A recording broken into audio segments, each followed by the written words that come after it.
Ce qui fait le buzz, ce qui fait du bruit sur Internet et ailleurs, c'est le Buzz Média avec Karim Yayaoui. Bonsoir Karim. Bonsoir. Allez, on commence avec ce mouvement des indignés new-yorkais. On pensait qu'il avait moins d'impact. Ce n'est pas le cas en fait. Ce n'est pas le cas et je veux d'abord vous montrer une une qui date d'à peu près 3 mois. C'est une une de Forbes où le magazine se posait la question de la place Tahrir à Wall Street avec un point d'interrogation en se demandant est-ce que c'était bien pertinent de faire l'analogie entre les deux mouvements. À ce moment-là, Occupy Wall Street n'était qu'un petit mouvement à l'initiative d'un magazine qui s'appelait Adbuster. Et je vous montre cette page qui date d'aujourd'hui du magazine Foreign Policy et on voit que le point d'interrogation a disparu. Maintenant, on ose clairement faire l'analogie et Joshua Keating pour Foreign Policy interview des militants de la place Tahrir pour voir ce qu'ils peuvent apporter aux militants de Wall Street, d'Occupy Wall Street.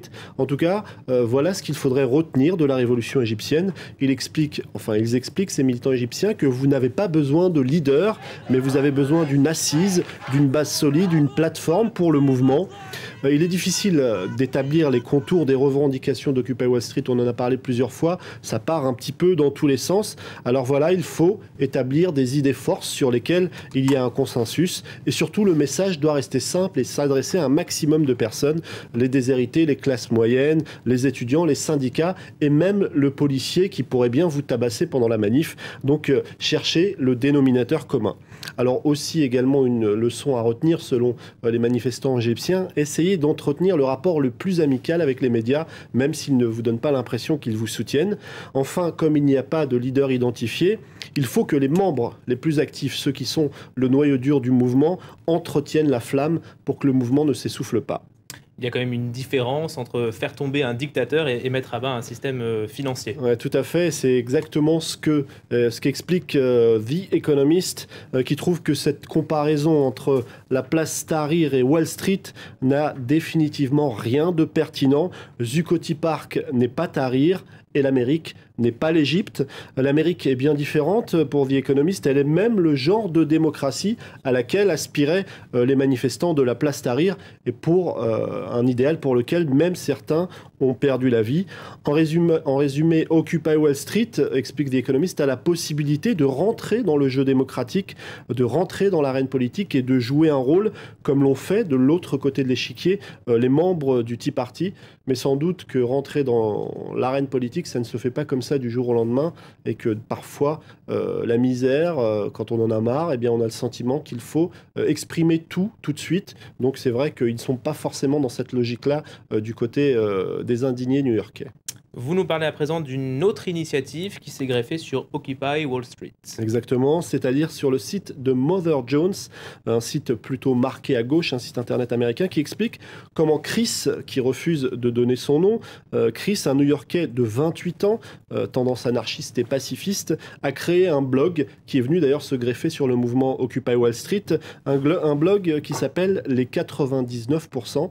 Il l'a créé le 23 août dernier et en fait 99%, c'est tous ces gens qui se sentent un petit peu laissés sur le bord de la route.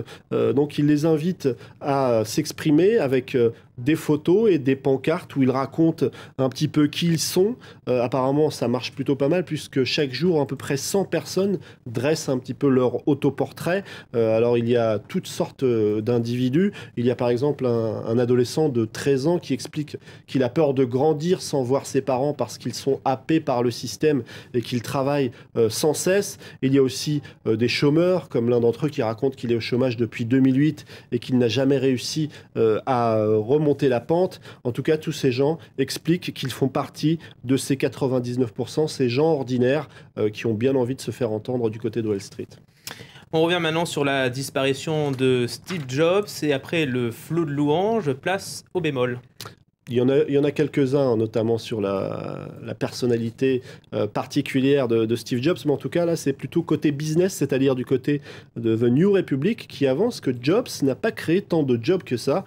Steve Jobs était certes un des plus grands créateurs de biens de consommation, au même titre que Ford, mais pourtant, si on compare à Ford, eh bien, il y avait à peu près 50 000, 40 000 employés qui travaillaient pour Steve Jobs partout autour de la planète, alors que pour Ford, il y avait 100 000 personnes qui travaillaient juste sur un site du côté des États-Unis. Les deux sons de cloche. Merci beaucoup Karim Yayaoui, c'était le Buzz Media.